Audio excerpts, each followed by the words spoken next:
क्या हुआ उनको? उनके बच्चे तो ठीक है, तो हादी साहब बीमार हैं। अच्छा और बुखार होगा। सॉरी कुद्दूस के लिए एक बरस की दुआ मंगवाई है हमने पाकिस्तान से, उसकी अच्छी रिपोर्ट है, तो वो प्राइवेट सेक्टर से ले लेना। मिल गया नहीं, मिल गई है दवा। हाँ आप तो आ गए। शाबाश शाबाश, क्या हाल है? अम्मा को ये भी आ गया। आस्ता आस्ता आने शुरू हो गए हैं। आ जाए, बैठे আরেকটা চেয়ার নিয়ে আসো। बैठ जाए। একটা চেয়ার নিয়ে আসো। আম্মা আসছে? अच्छा मुल्ला साहब को आपने पैगाम नहीं दिया? जी दे दिया। नहीं माने? बात हुई है उनसे हुजूर, हैं? उनसे मैंने बात कर ली थी टाइमली। फिर माने नहीं? मान गए हैं। कब जाएंगे? बांग्लादेश जाने की। बैठो बैठो। हाँ जी।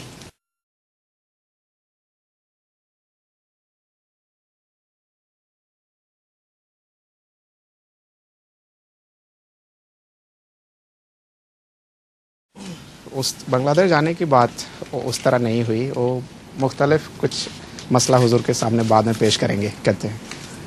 नहीं आप सुन लें इनसे, मैं क्या करेंगे। अच्छा बताएं जी।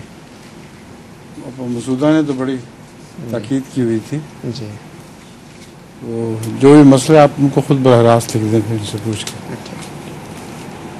Alright, shall we begin? जी जी। और आज मुझे बांग्लादेश कब सिखानी शुरू करनी है? बांग्लादेशी जब हुजूर फरमाएं। कौन सा वक्त आपके लिए मौजूद होगा? हफ्ते में इधर 4-5 रोज। नहीं, 2 दिन काफी है। ठीक है, हफ्ते में 2 दिन निकाल लें। जी, पैशट्टी को बता देना। जी ठीक। ठीक है। अच्छा जी, आप बताओ। আসসালামু আলাইকুম হুজুর। ওয়ালাইকুম আসসালাম ওয়া রাহমাতুল্লাহ। হুজুর ইউসুফের জলসা অসাধারণ একটা সাফল্য বয়ে আনছে, তো হুজুর আপনার কাছে এই সাফল্যের কোন দিকটা বা কোন অংশটা বেশি ভালো লাগছে? Huzur, this year's Jalsa Salana brought unprecedented success. He says, Huzur, any special aspect of Jalsa that impressed you? Would you like to share with us? I think everything was very impressive, no question about that. The whole management and guests were well taken care of. From different nationalities they came, and the German Khuddam did the work very well, amazingly well.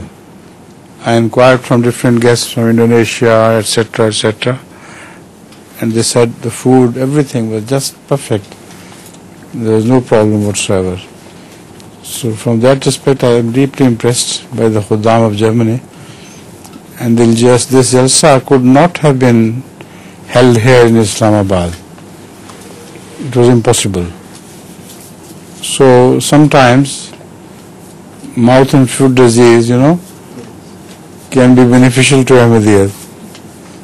It was because of mouth and foot disease that we decided to go to Germany. And with the grace of Allah, this has proved to be not only a great success, it was impossible to be held here because the school which used to give us parking for the cars this year had refused to give us parking. So in Germany 20,000 cars were parked, and here there was not enough parking place for even 5,000. So it's a blessing in disguise, this foot and mouth disease.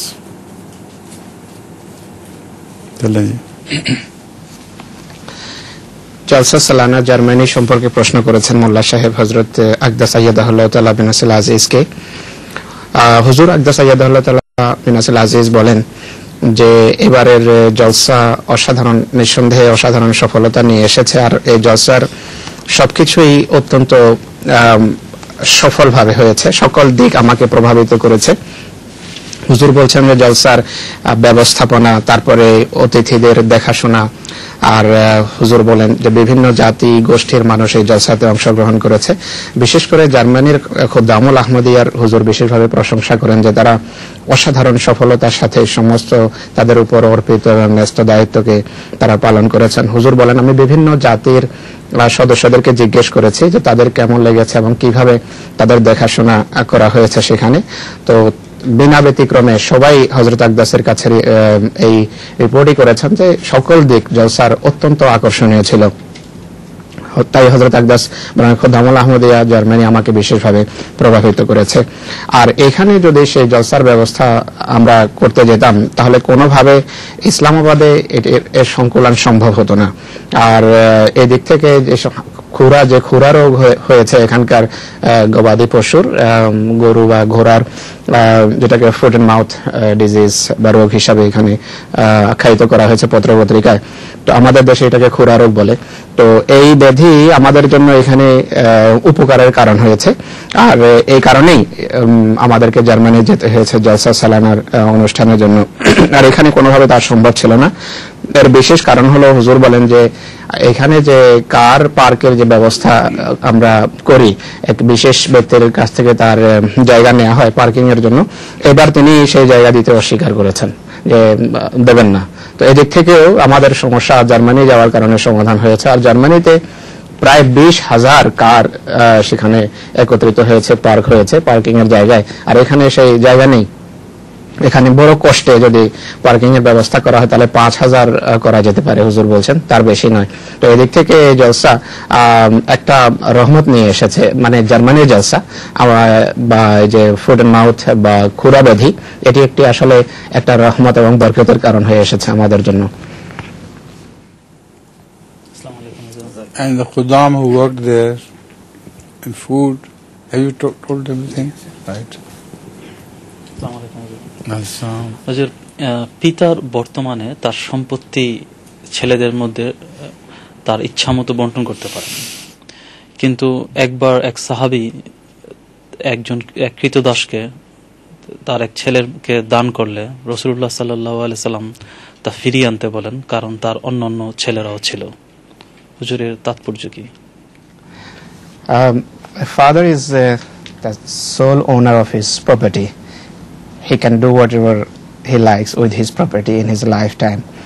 But in hadith, Huzur mentioned in his Jalsa speech, I think, one of the hadith actually, that one of the companions of Holy Prophet sallallahu alaihi wasallam gave one of his slaves to one of his sons. Then yes, that's right. So the question is, why Rasul Karim sallallahu alaihi wasallam instructed him to take it back, because Huzur instructed him to do balance in the case of everybody. That's exactly the teaching of the Quran. I'm surprised why are you asking this question. If you cannot make any differentiation between one son from the other, and if you give one thing to one son, you must also give the same thing, similar thing to the other one as well. Rasulullah sallam particularly inquired from him, do you want me to be a witness of a sin? I will not be a witness to a sin. So this is a message for everybody, that everyone should treat his family, progeny, while he lives, equally well. And after the life, and God has taken care of it, and according to Wasiyah, everything should be distributed. Only after the death, 1/3 can be given to somebody else as well. এই প্রশ্ন যা করা হয়েছে, সাইদ সাহেব প্রশ্ন করেছেন, হুজুর বলছেন যে রাসূল করিম সাল্লাল্লাহু আলাইহি ওয়াসাল্লাম এই সাহাবীকে যে নির্দেশ দিয়েছেন যে তুমি তোমার ছেলেকে দেয়া সেই কৃতদাস ফিরিয়ে নাও এবং তোমার সকল সন্তানের সাথে সমান ব্যবহার করো, এটি হওয়া উচিত। হুজুর বলেন যে কোরআন কারীমেরও এটি শিক্ষা যে সবার সাথে সমান ব্যবহার করা উচিত। আর রাসূল করিম সাল্লাল্লাহু আলাইহি ওয়াসাল্লাম এই কারণে সাহাবীকে নির্দেশ দিয়েছেন এবং হুজুর সাল্লাল্লাহু আলাইহি ওয়াসাল্লাম ওনাকে বলেছেন তুমি কি অন্যায়ের ক্ষেত্রে আমাকে তোমার পক্ষে সাক্ষী বানাতে চাও? অন্যায়ের জন্য আমি কোনোদিন সাক্ষী হব না। এটি হযরত মুহাম্মদ সাল্লাল্লাহু আলাইহি ওয়াসাল্লামের উত্তর ছিল সেই সাহাবীর উদ্দেশ্যে। আর এতে রাসূল করিম সাল্লাল্লাহু আলাইহি ওয়াসাল্লাম এর পয়গাম বা শিক্ষা হলো যে তোমার জীবদ্দশায় যতদিন তুমি জীবিত থাকো ততদিন সব ছেলের সাথে সমান ব্যবহার করো। এক ছেলেকে যা দেবে দ্বিতীয় ছেলেকেও তা দাও এবং সমান সমান দাও, কারোর সাথে অন্যায় ব্যবহার করবে না। মৃত্যুর পর সম্পত্তির ব্যাপারে যে ইসলামী শিক্ষা আছে সেই ইসলামী শিক্ষা অনুসারে আমল হতে পারে। প্রথমে তার ওসিয়ত বা ঋণ এই ধরনের বিষয়গুলো পরিশোধ হয়, কিন্তু ওসিয়ত যদি করতে হয় কোনো মৃতপ্রায় ব্যক্তির, ওসিয়তের ব্যাপারে শিক্ষা হলো যে 3 ভাগের 1 ভাগের বেশি ওসিয়ত তিনি করতে পারেন না, তার ছেলেদের বা সন্তান সন্ততিদের জন্য সম্পত্তি রেখে যেতে হয়। আসসালামু আলাইকুম হুজুর, এই প্রশ্নটা আমেরিকা থেকে পাঠানো হয়েছে। কেন্দ্রীয় নির্বাচনে যাদের নাম প্রস্তাব হয় তাদের কি সেন্টারে বসবাস জরুরি কিনা? From America, somebody has sent this question, Huzur. In central election of any country, suppose the election of Amir or Sadr Khuddam al Ahmadiyya or any of these, is it necessary that they should reside in the center of the country? They should live in the center. Not necessary. Sometimes it's not possible. But as far as it is possible, it should be from among the residents of the capital that the election should take place. But in a wide country like America, it is not possible that the right persons are only settled in the capital. So there the election is held, and according to that, some people are in Chicago who become the members of my executive committee. Some people are in Carolina and so on and so forth. So as far as possible it should be done, not necessarily. প্রশ্ন ছিল যে জামাতের যখন কেন্দ্রীয় পদাধিকারীদের নির্বাচন হয় তখন তাদের কি দেশের কেন্দ্রে থাকা জরুরি কিনা? হুজুর বলছেন যে আবশ্যক নয়। হ্যাঁ, যতটা সম্ভব যাদেরকে নির্বাচিত করা হয় তাদের দেশের কেন্দ্রেই থাকা উচিত। দেশের কেন্দ্র থেকেই লোকদের নাম আসা উচিত বা নির্বাচিত হওয়া উচিত বা তাদের নাম প্রস্তাব হওয়া উচিত। কিন্তু আমেরিকার মতো বিশাল একটি দেশে এটি অসম্ভব। সেখানে আমেলার কোনো সদস্য এমন আছেন যারা শিকাগোতে থাকেন বা কেউ আছেন যারা ক্যারোলাইনাতে থাকেন। তো নীতিগত শিক্ষা হলো যে কেন্দ্র থেকেই তাদের নাম প্রস্তাবিত হওয়া উচিত, কিন্তু যেখানে এটি সম্ভব না সেখানে বৃহত্তর এলাকা থেকেও যদি নাম আসে তাহলে অসুবিধা নেই। হুজুর, বাংলাদেশে বুদ্ধিজীবীরা যখন আহমদিয়াত বিষয়ে লেখালেখি করেন প্রায়শই তারা 1953 সালের লাহোর দাঙ্গার কথা উল্লেখ করেন। হুজুরের কাছে আমার নিবেদন হচ্ছে যে হুজুর যদি সেই দাঙ্গার বিশেষ কোনো দিক সম্বন্ধে আমাদেরকে বলেন। In Bangladesh, Huzur, whenever the intellectuals, especially the leftists, when they write about the destructive nature of the mullahs, they refer to the incident of 1953 that happened in Lahore, Pakistan. So he requests Huzur to enlighten us about this, the incident of 53, actually what it was and what sort of... Well, this is a long and sad story of 1953, and it was predicted by Aziz Muslim Maud long before that time would come when those for whom we vote, that is Muslim League, they will lead the movement against Ahmadiyyat. And that is exactly what happened. In 1953 report, everything is mentioned. Daultana was the Muslim League president then at that time, and it was he who had brought about all the harangues against Ahmadiyyat, and a lot of atrocities was committed against Ahmadis. So we did it not as a mistake, but we knew it was going to be happen. So, despite the fact that the creation of Pakistan was to bring us many problems and difficulties, and we still opted for Pakistan, knowing full well what would happen there.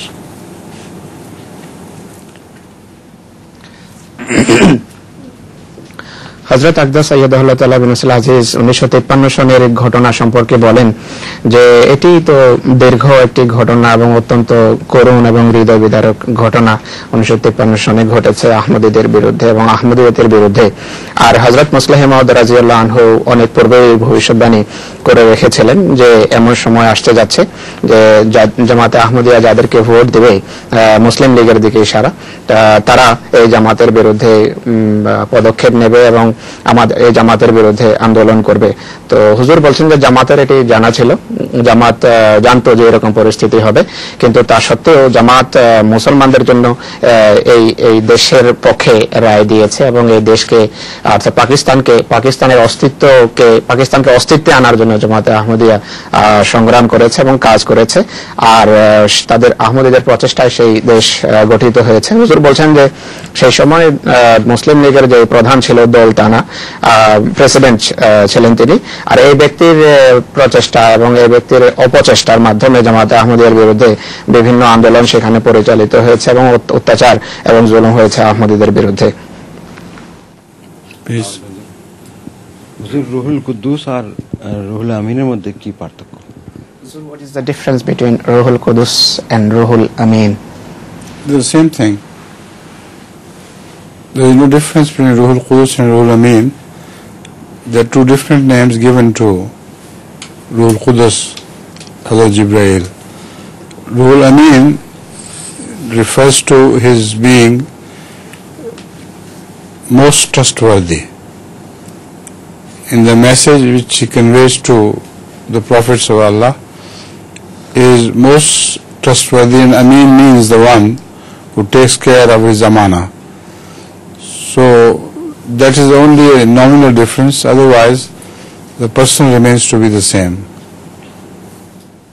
Ruhul Quddus এবং রুহুল আমিনের ভিতর পার্থক্য কি, এটি হযরত আকদাসকে জিজ্ঞেস করা হয়েছে। হযরত আকদাস আইয়াদাহুল্লাহ তাআলা বিন নাসিল আজিজ বলেন যে কোনো পার্থক্য নেই, একই জিনিস, একই বিষয়, একই ধরনের নাম। আর আমিন শব্দের ব্যাখ্যা করেন হুজুর যে আমিন শব্দ আসলে জিবরাইলের রুহুল কুদুসের বিশ্বস্ততার দিকে ইশারা, যে পুরো বিশ্বস্ততা এবং আমানতের চেতনা এবং দায়িত্ব বোধের সাথে যে ফেরেশতা দায়িত্ব পালন করে তার জন্য এই উপাধি ব্যবহার করা হয়। তো এটি তার পয়গামকে বিশ্বস্ততার সাথে পৌঁছানোর দিকে ইশারা, যে পুরো বিশ্বস্ততার সাথে এই পয়গাম তিনি পৌঁছান। নতুবা রুহুল কুদুস আর রুহুল আমিন একই ফেরেশতার এই দুটো ভিন্ন উপাধি।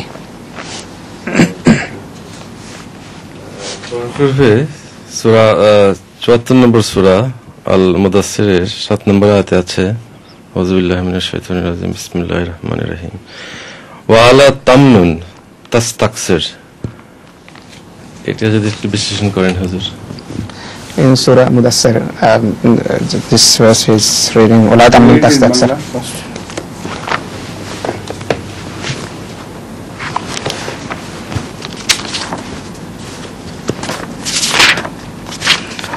কত নম্বর? মুদাসসিরে ৭৪, ওটা তো ৭৪ না, আয়াত নম্বর কত? আয়াত নম্বর ৭। আচ্ছা, সূরা মুদাসসিরের ৭ নম্বর আয়াত প্রশ্ন হিসাবে পেশ করেছেন জুবাইর, আর হযরত আকদাসকে জুবাইর সাহেব হযরত আকদাসের কাছে ব্যাখ্যা জানতে চেয়েছেন যে ওয়ালা তামনুন তাস্তাকসির অনুবাদ হলো এবং তুমি এই জন্য দান করো না যাতে তুমি অধিক পাও, অর্থাৎ অধিক পাওয়ার উদ্দেশ্যে দান করো না। He wants to know the meaning or interpretation. The meaning is very clear and it's a basic meaning.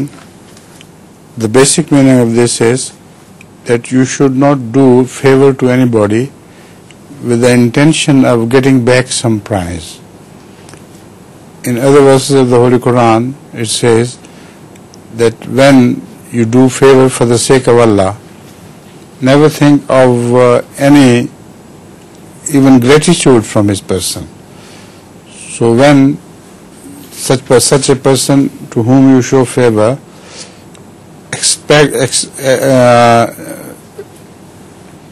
tries to express his gratitude, according to the Quran, the mu'mineen respond by saying, La nuridu minkum jaza'am wala shakura. From you we don't want any gratitude, not even a word of thanks, because we do it for Allah. So if you do any favor to a poor person, anybody who stands in need of a favor, you never expect to take anything from such a person, not even gratitude.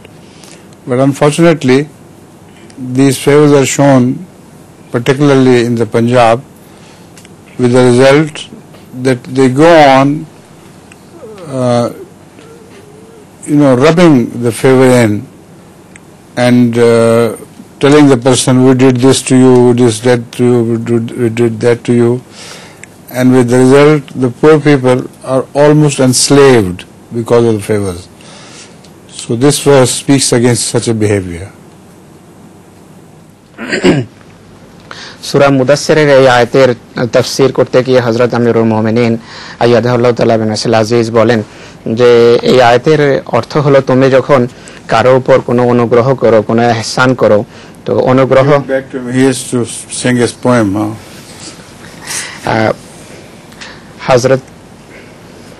হযরত আকদাস বলেন যে যদি অনুগ্রহ কারো উপর করো, কোনো ইহসান করো, কারো কোনো উপকার করো, তাহলে বিনিময়ে কিছু পাওয়ার উদ্দেশ্যে করো না, কিছু নেয়ার উদ্দেশ্যে তুমি এই অনুগ্রহ করবে না।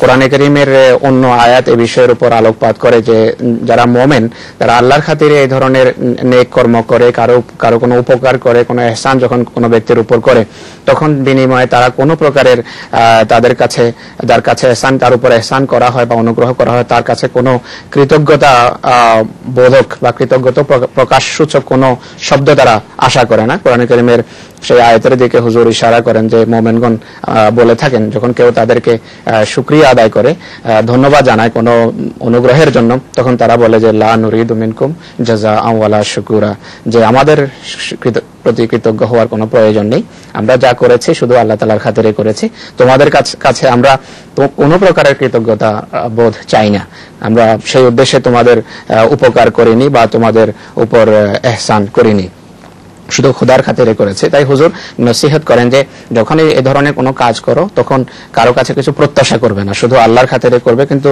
দুর্ভাগ্যবশত হুজুর বলেন যে বিশেষ করে পাঞ্জাবের দৃষ্টান্ত দেন যে সেখানে কারো উপর যখন কোনো ইহসান করা হয়, কারো কোনো উপকার যখন করা হয়, তখন খোটা দিতে থাকে মানুষ, আর বংশ পরম্পরায় সেটা চলতে থাকে যে তোমার উপর এই ইহসান করেছিলাম, সেদিন তোমার এই উপকার করেছি, তুমি এটি ভুলে গেছো। তো এইভাবে মানুষকে যাদের উপর ইহসান করা হয়, অনুগ্রহ করা হয় বা উপকার করা হয়, তাদেরকে এক ধরনের দাসত্বের শৃঙ্খলে তারা আবদ্ধ করে, যা কোরআন কারীমের আয়াত যেটিকে নিরুৎসাহিত করে থাকে। Poem, please.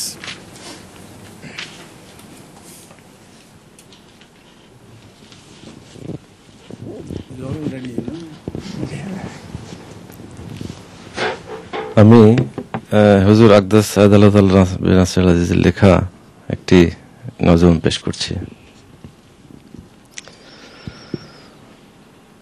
হযরত সৈয়দে উলদে আদম, হযরত সৈয়দে উলদে আদম সাল্লাল্লাহু আলাইহি ওয়াসাল্লাম, হযরত সৈয়দে উলদে আদম সাল্লাল্লাহু আলাইহি ওয়াসাল্লাম, सब नबियों में अफजल अकरम, सब नबियों में अफजल अकरम सल्लल्लाहु अलैहि वसल्लम, सब नबियों में अफजल अकरम सल्लल्लाहु अलैहि वसल्लम। नाम मुहम्मद काम मुकर्रम, नाम मुहम्मद काम मुकर्रम सल्लल्लाहु अलैहि वसल्लम। नाम मुहम्मद काम मुकर्रम सल्लल्लाहु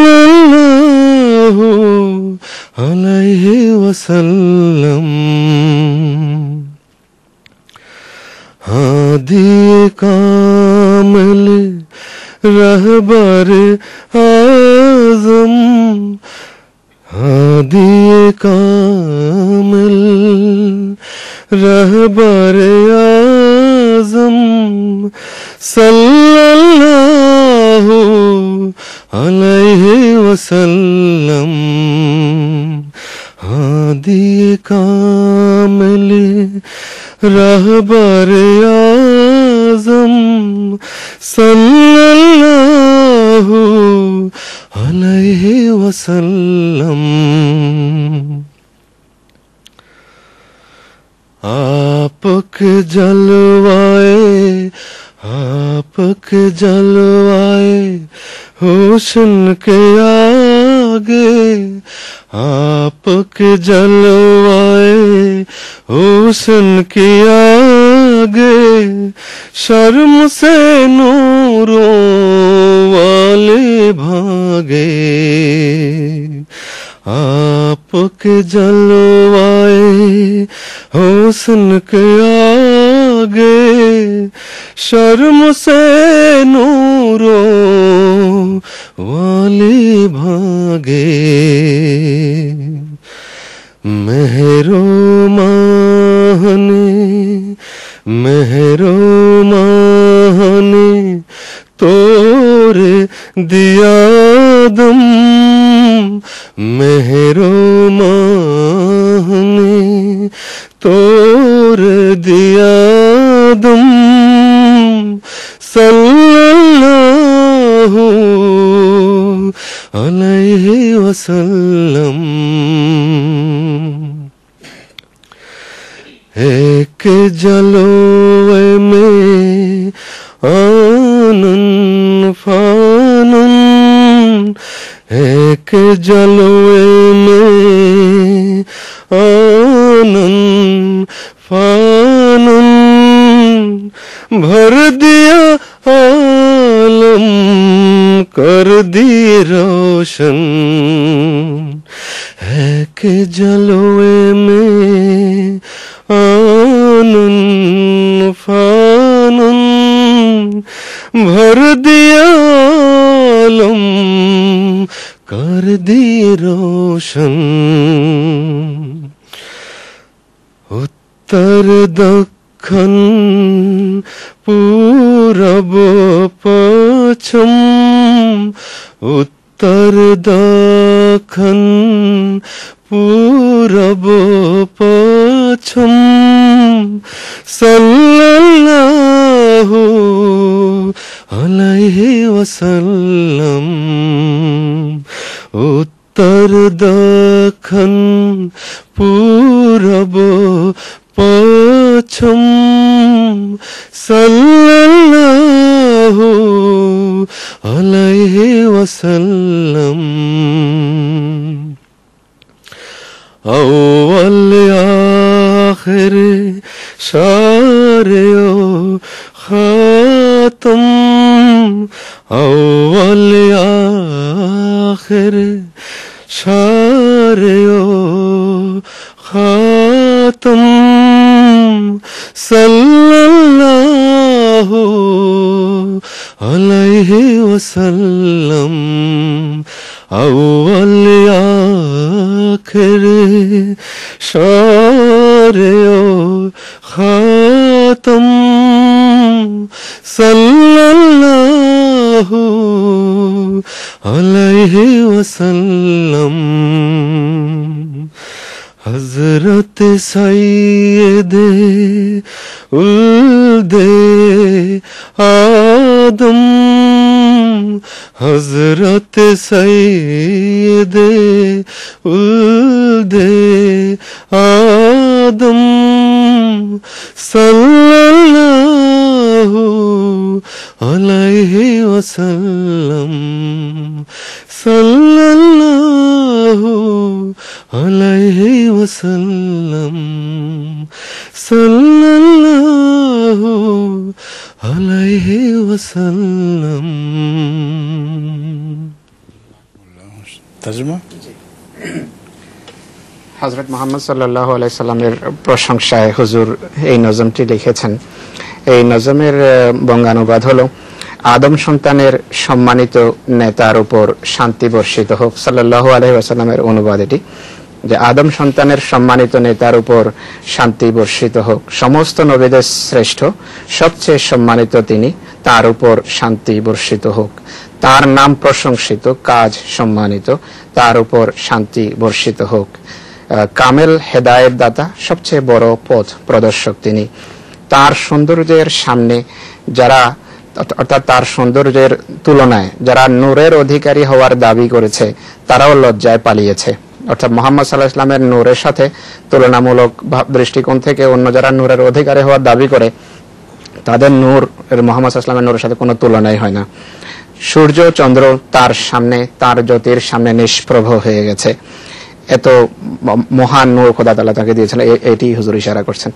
একই বিকাশে নিমিষেই তিনি সারা পৃথিবীকে পরিপূর্ণ করলেন এবং সারা পৃথিবী তার জ্যোতিতে ভরে গেছে।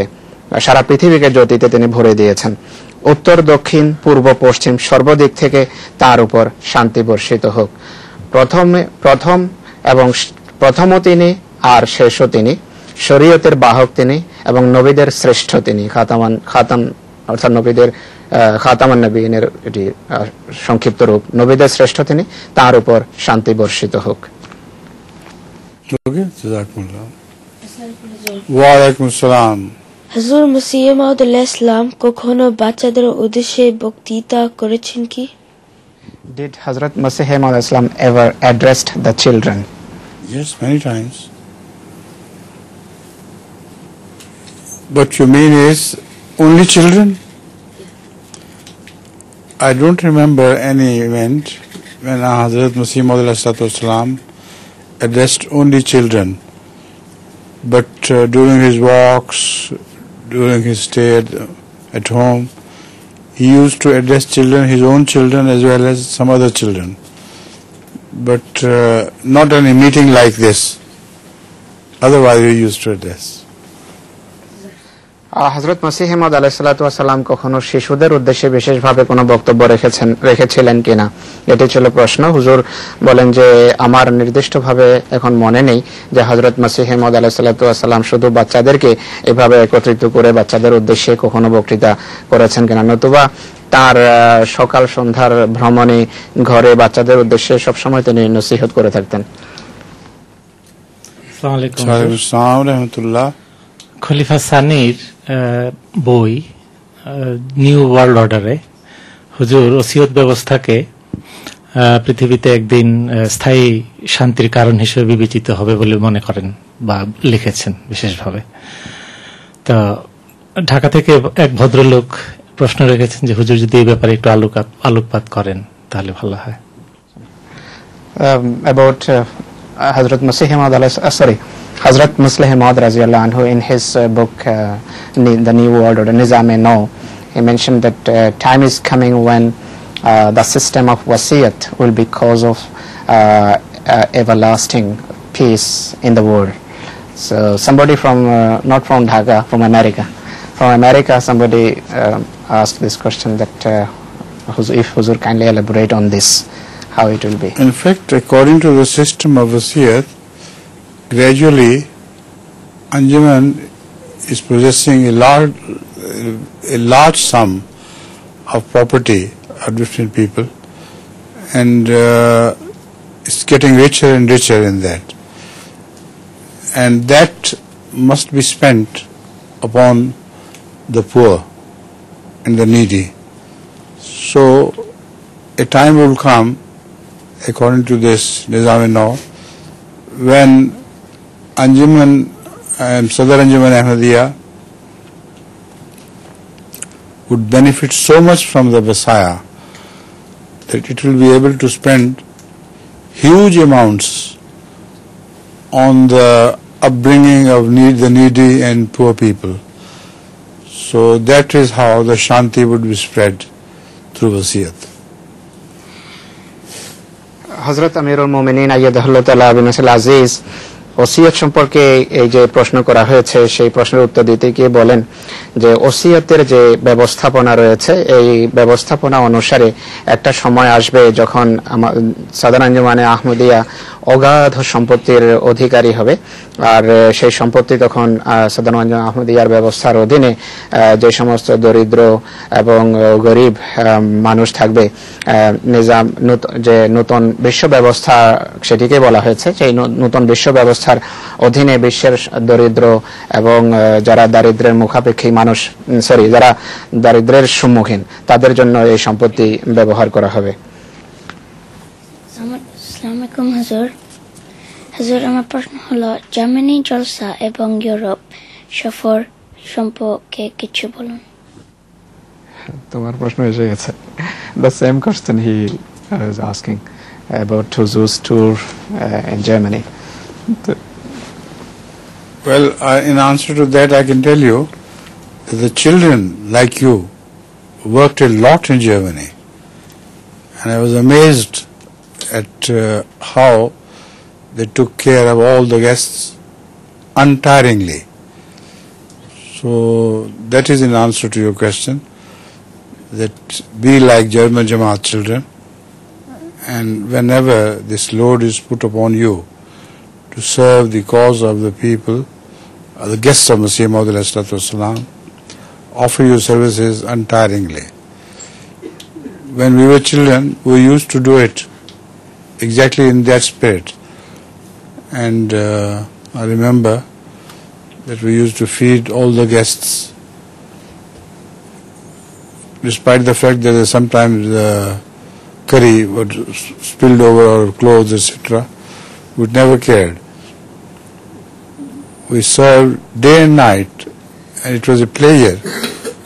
We never tired of. So this is a lesson to you from the German Jamaat.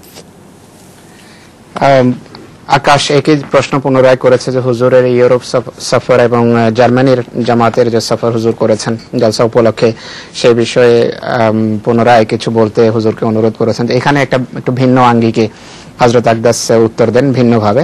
হুজুর বলছেন যে তোমার জন্য আমার উত্তর হলো যে জার্মানির যে সমস্ত শিশুরা আছে বা বাচ্চারা রয়েছে বা কিশোর রয়েছে তাদেরকে তুমি এই ব্যাপারে অনুসরণ করো। তারা জলসায় অসাধারণ কাজ করেছে আর অক্লান্ত পরিশ্রম করেছে হযরত মসিহ মাউদ আলাইহিস সালাতু ওয়াস সালামের অতিথিদের বা মেহমানদের দেখাশোনা করতে গিয়ে। তো তোমার জন্য হুজুরের পরামর্শ হলো নসিহত হলো যে তাদের মতো হও আর মসিহ মাউদ ইসলামের যারা মেহমান যারা অতিথি তাদের দেখাশোনার দায়িত্ব নিজের কাঁধে নাও। যখন এই দায়িত্ব তোমার উপর পড়ে তখন অক্লান্ত ভাবে খেদমত এবং কাজ করা শিখো আর সেইভাবে কাজ করো। হুজুর বলছেন যে আমরা যখন ছোট ছিলাম যখন তোমার বয়সের ছিলাম তখন দিন রাত হযরত মসিহ ইসলামের এইভাবে আমরা সেবা করতাম এবং খেদমত করতাম। হুজুর বলছেন অনেক সময় মেহমানদেরকে খাবার খাওয়াতাম আর লেগে থাকতাম সেই কাজে। আর প্রায় সময় অনেক সময় মনে হতো যে কাপড়ে তরকারি পরে কাপড় নষ্ট হচ্ছে কিন্তু আমরা কখনো ভ্রুক্ষেপ করিনি এই ব্যাপারে। তো তাদের মতো হও, এই বাচ্চাদেরকে জার্মানির কিশোর বা বালকদেরকে অনুসরণ করো। কোন লেখা থেকে জানা যায় খান সাহেব মোবারক আলী বাঙালি সাহেব জার্মানির প্রথম মিশনারি, কিন্তু জার্মানিতে অনেকে এই ব্যাপারে একমত নয়। হুজুর এই ব্যাপারে কিছু বলবেন কি? In some Bengali writings of Bengali book of Jamaat, it is mentioned that Khan Sahab Mubarak Ali sir was the first missionary of Germany. But recently they say they talked to somebody there in Germany. They don't agree with this part of history. How far? But who published this history? It's not history, just mentioned in a book. Which book? Somebody, Mahmudul Hasan, he wrote a book on this about. I don't remember any reference in the authentic books that Mubarak Ali Sahib was the first missionary of Germany. So I'll have to investigate. And because people in Rabba also listening to this, so I request Maulvi Dost Muhammad Sahib to find out exactly what happened, and if this information is not correct, the book he mentions must be corrected accordingly. এই প্রশ্নের উত্তর দিতে গিয়ে হযরত আকদাস আইয়াদাহুল্লাহ তাআলা বিন নাসিল আজিজ বলেন যে আমার এখন মনে নেই যে আসলে কে প্রথম সেখানকার মিশনারি ছিলেন বা জামাতের মুবাল্লিগ ছিলেন। তো হুজুর বলছেন যে রাবওয়াতে আমার এই যে বক্তব্য বা এই উত্তর মানুষ শুনছে, বিশেষ করে জনাব মৌলানা দোস্ত মোহাম্মদ সাহেবের উদ্দেশ্যে হুজুর বলেন যে আপনি যদি শুনেন এই বিষয়ে সঠিক তথ্য আমার সামনে উপস্থাপন করুন। আর যে বই লেখা হয়েছে, আর যে বইতে এই কথা লেখা হয়েছে যে খান সাহেব মোবারক আলী সাহেব প্রথম মুবাল্লিগ ছিলেন, এই তথ্য যদি ভুল হয় তাহলে বই সংশোধন করতে হবে।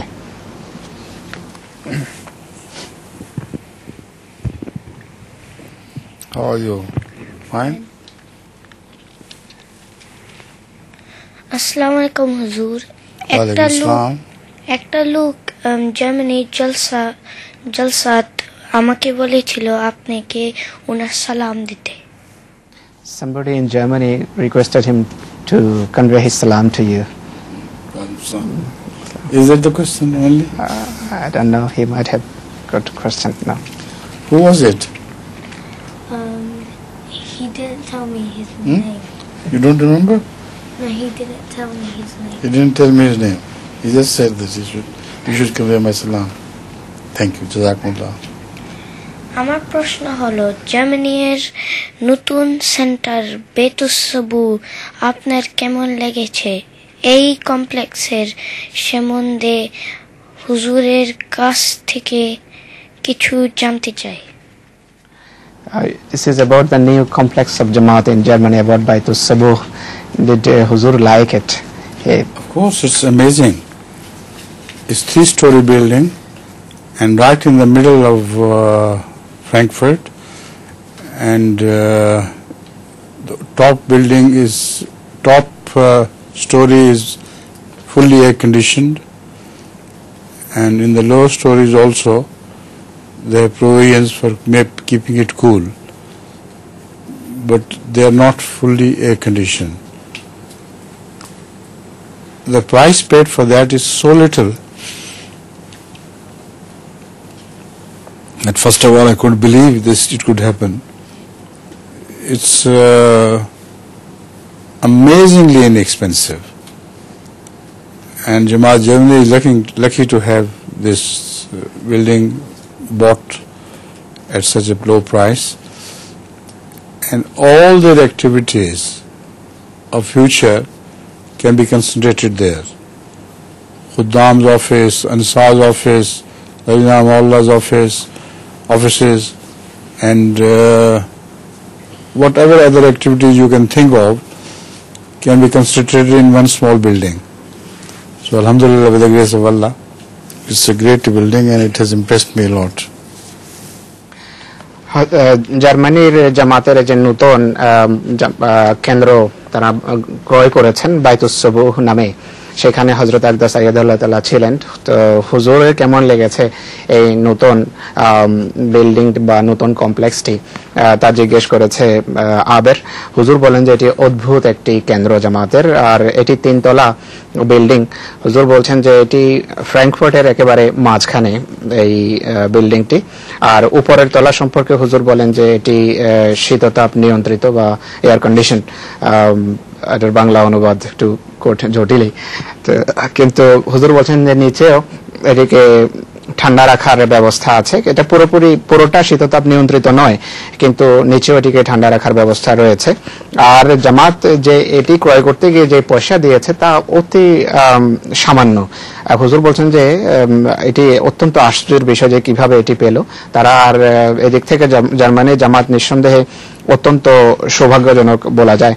তো জামাতের আগামী বছরগুলোতে যত প্রকারের কার্যক্রম আছে, হুজুর বলছেন যে এখানে এত বড় এই বিল্ডিংটি যে এখানে সকল কার্যক্রম পরিচালিত হতে পারে। খুদামুল আহমদিয়ার অফিস করতে পারে, আনসারের অফিস করতে পারে, লাজনা ইমাইল্লাহ বা জামাতের আগামী বছরগুলোতে যত প্রকারের কার্যক্রমের কথা ভাবা যায় সব তারা সেখানে এই বিল্ডিংকে কেন্দ্র করে করতে পারে। এত বড় একটি বিল্ডিং। তো হুজুর বলছেন এটি সত্যি আমাকে বড় প্রভাবিত করেছে। Your turn. Assalamualaikum Just Huzur. 2 lines, small line, 1.5 line.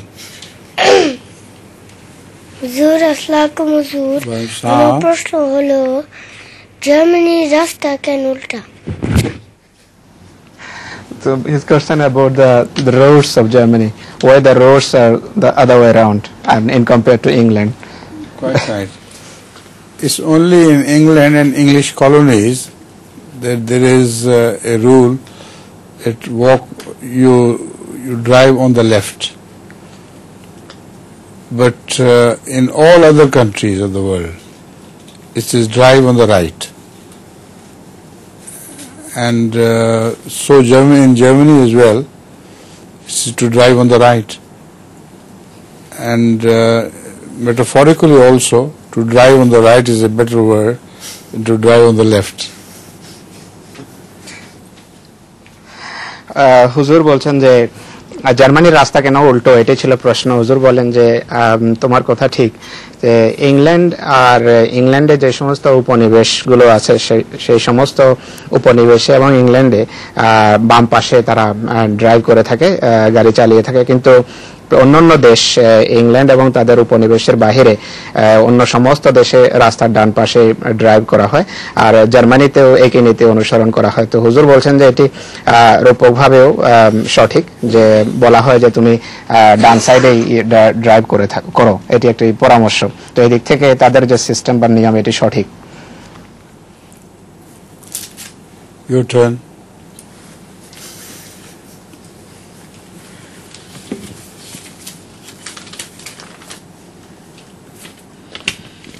আসসালামু আলাইকুম হুজুর। ওয়ালাইকুম আসসালাম। হুজুর, কোরআন মজিদ সূরা নাম্বার 2 এবং আয়াত নাম্বার 30, এতে প্রথমে পৃথিবী সৃষ্টির কথা বলা আছে, কিন্তু কোরআন মজিদ অন্যান্য সূরায় প্রথমে আকাশ সৃষ্টি এবং পরে পৃথিবী সৃষ্টির কথা বলা আছে। তো হুজুর এই সম্বন্ধে কিছু বলুন। সূরা নম্বর 2 আয়াত নম্বর 30। আউযু বিল্লাহি মিনাশ শাইতানির রাজিম, বিসমিল্লাহির রহমানির রহিম। সূরা বাকারার 30 নম্বর আয়াতের ভিত্তিতে প্রশ্ন করেছেন মোল্লা সাহেব। আয়াতটি হলো হুয়াল্লাযী খালাকালাকুম মা ফিল আরদি জামিয়া সুম্মা ইস্তাওয়া ইলাস সামাই ফাসাওয়াহুন্না সাবা সামাওয়াত ওয়া হুয়া বিকুল্লি শাইইন আলিম। তিনি তো পৃথিবীতে যা কিছু আছে সবই তোমাদের জন্য সৃষ্টি করেছেন, অতঃপর তিনি আকাশের দিকে মনোনিবেশ করলেন এবং উহাকে 7 আসমানে সুবিন্যস্ত করলেন এবং তিনি সর্ববিষয়ে সর্বজ্ঞাত।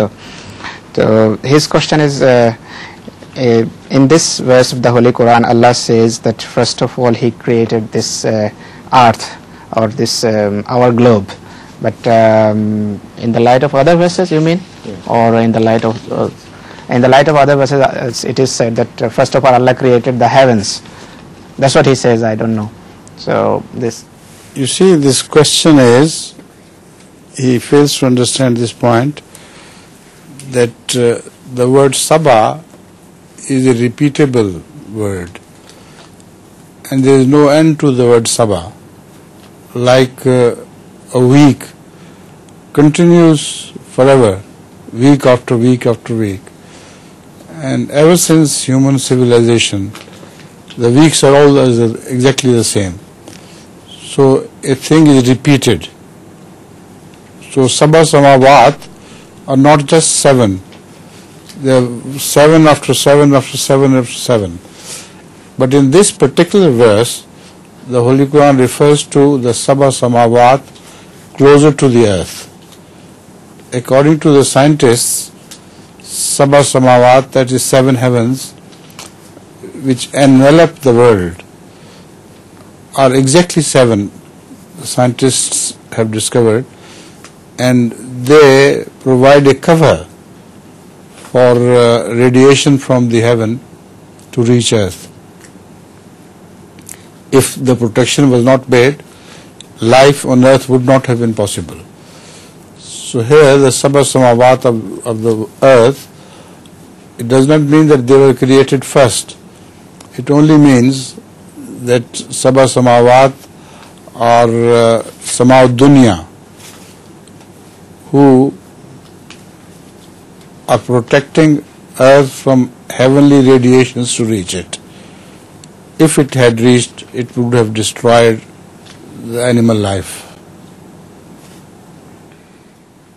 এই আয়াত সম্পর্কে তাফসীর করতে গিয়ে, ব্যাখ্যা করতে গিয়ে হযরত আমিরুল মুমিনিন আইয়াদাহুল্লাহ তাআলা বিন নাসির আজিজ বলেন যে এখানে সাবা সামাওয়াত যে শব্দ ব্যবহার হয়েছে, 7 আকাশ, এখানে 7 শব্দটি আসলে পুনরাবৃত্তির জন্য ব্যবহার হয়েছে, এটি সংখ্যার দিকে ইশারা করার জন্য নয়।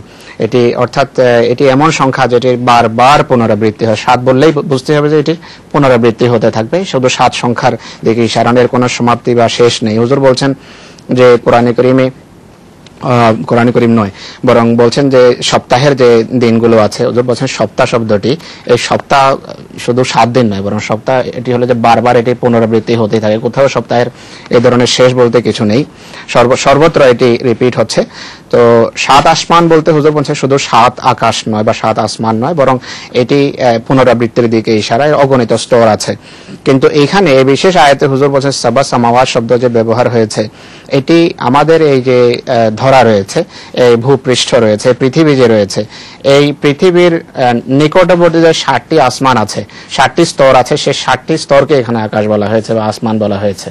আমাদের এই পৃথিবীর নিকটবর্তী 7টি স্তর, এই 7টি স্তরকে 7 আকাশ বলা হয়েছে। আর এই বিজ্ঞানীরাও এই 7টি স্তরের কথাই বলেছেন যে আমাদের এই যে স্তর আছে, এই যে পৃথিবীর যে স্তর আছে, স্তরের উপরে 7টি আরো স্তর রয়েছে, এটিকে 7 আসমান বা আকাশ বলা হয়েছে।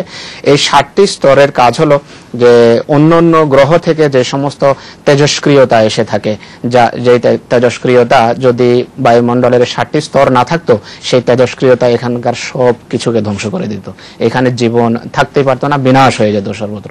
তো 7টি আকাশ আমাদেরকে হেফাজত করছে এবং রক্ষণাবেক্ষণ করছে।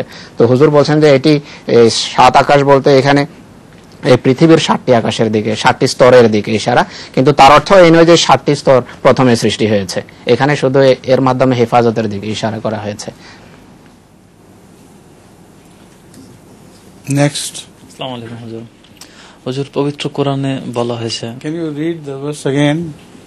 I may have referred to another verse instead.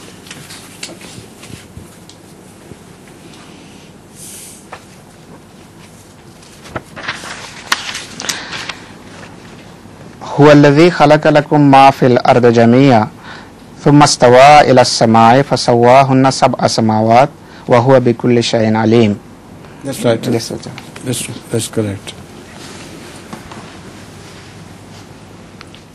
Here particularly the Sab'a Samawat of this earth are mentioned, which I have already explained.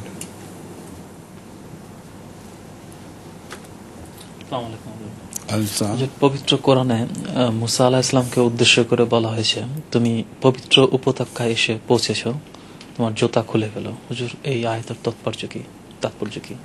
In the Holy Quran addressing Hazrat Musa alayhi salam, Allah said that fakhla na'alaika innaka bil wadil muqaddas tuwa. So what is the meaning of the foot of your shoes? You see, when you enter the mosque, you put off your shoes, and this is to indicate a holy place. Whenever you enter a holy place, you should take off your shoes. So because Musa was shown a revelation from Allah there, so because of that place had become holy, and Hazrat Musa was required by Allah to take off his shoes. As I explained, whenever you enter a holy place, you always take off your shoes. হযরত মুসা আলাইহিস সালাতু ওয়াস সালামকে আল্লাহ তাআলা সম্বোধন করে বলেছিলেন যে হে মুসা, তুমি পবিত্র উপত্যকা তুয়াতে এখন পৌঁছেছো, তাই তুমি তোমার জুতা খুলে ফেলো। তো এই জুতা খোলার তাৎপর্য কি তা জিজ্ঞেস করেছেন সাইদ সাহেব। হযরত আকদাস আইয়াদাহুল্লাহ তাআলা বলেন যে দেখুন, আপনি যখন মসজিদে প্রবেশ করেন তখন আপনি আপনার জুতা খুলে ফেলেন, আর যখনই কোনো পবিত্র স্থানে মানুষ যায় তখন সেই স্থানে প্রবেশের পূর্বে তার জুতা সে খুলে ফেলে। তো হযরত মুসা আলাইহিস সালাতু ওয়াস সালাম তুয়াতে আল্লাহ তাআলার পক্ষ থেকে ওয়াহি লাভ করেছিলেন, আল্লাহর দিদার হয়েছে, দর্শন হয়েছে। এই দিক থেকে এটি একটা পবিত্র স্থানের পদমর্যাদা পেয়েছে। তাই আল্লাহ তাআলা হযরত মুসা আলাইহিস সালাতু ওয়াস সালামকে বলেন যে তুমি তোমার জুতা খুলে ফেলো। Last question because of the time. আমি একটু ওসিয়তের সম্বন্ধে তো অনেক কিছু হযরত মুসলিম তাআলা আনহু লেখছেন, আর কিন্তু আমাদের জামাতে অনেক কম পার্সেন্টেজ মুসি, আর যখন এই কথা অন্যদেরকে বলা হয় তারা বেশিরভাগ এই জন্য ওসিয়ত করে না যে বাকি কন্ডিশন দেখে তারা বলে কি আমরা অনেক দুর্বল, তো আমরা কেমনে ওসিয়ত করতে পারি, এই সম্বন্ধে যদি হুজুর কিছু। Khalik Bhai says that the percentage of the musi in our Jamaat is very low. Whenever they are reminded that do wasiyat and khulafa and always encourage this, they say we are very weak. It is that conditions are quite tough, so that's why they remain. Behind. They don't come to do wasiyat. Can be connected with the Nizam of wasiyat? Yes. So no problem. It is a very a question of great importance, and great burden is laid on the shoulders of those who do wasiyat. So if because of that responsibility they don't find themselves strong enough to carry that, there is no harm. The people who do wasiyat have to do it with open eyes and discharge all the responsibilities. Apart from the sacrifice of money, they have to sacrifice many other things as well. And to become a good Ahmadi is not an ordinary responsibility. এই প্রশ্ন আবার আমি একটু স্পষ্ট করি যে আমাদের হযরত মসিহ ইসলামের খোলাফারা জামাতকে সবসময় উৎসাহিত করেন ওসিয়ত করার ব্যাপারে, কিন্তু জামাতে মুসিদের যে হার সেটি অত্যন্ত নিম্ন, অত্যন্ত কম সংখ্যায় মুসি রয়েছে জামাতে যারা ওসিয়ত করেছে। তো হুজুরকে ব্যাপারে প্রশ্ন এভাবে রাখা হয়েছে, হযরত আকদাস তারপর আলোকপাত করা আরম্ভ করেন। হুজুর বলছেন যে কোনো অসুবিধা নেই, কেউ যদি ওসিয়তের যে সমস্ত শর্ত রয়েছে সেই শর্তে পাশ না করে, সেই শর্ত সাপেক্ষে জীবন যাপন না করে, তাহলে তাদের ওসিয়ত না করলে কোনো অসুবিধা নেই। কেননা এটি অত্যন্ত গুরুত্বপূর্ণ একটি বিষয়। ওসিয়ত করার সাথে সাথে মানুষের উপর অনেক দায়িত্ব বর্তায়। যদি কোনো ব্যক্তি সেই দায়িত্বে পাশ না করে, দায়িত্ব যা তার উপর অর্পিত হয় সে যদি তা পালন করতে না পারে, তো হুজুর বলছেন যে তার ওসিয়তকে উৎসাহিত করার কোনো সেই ক্ষেত্রে কারণ নেই। হুজুর বলছেন ওসিয়ত করলে শুধু টাকাই জামাত তাদের কাছে চায় না, বরং অনেক দায়িত্ব তাদের কাঁধে অর্পিত হয়, অনেক কোরবানি তাদেরকে করতে হয়, অনেক ত্যাগ স্বীকার করতে হয়। Right?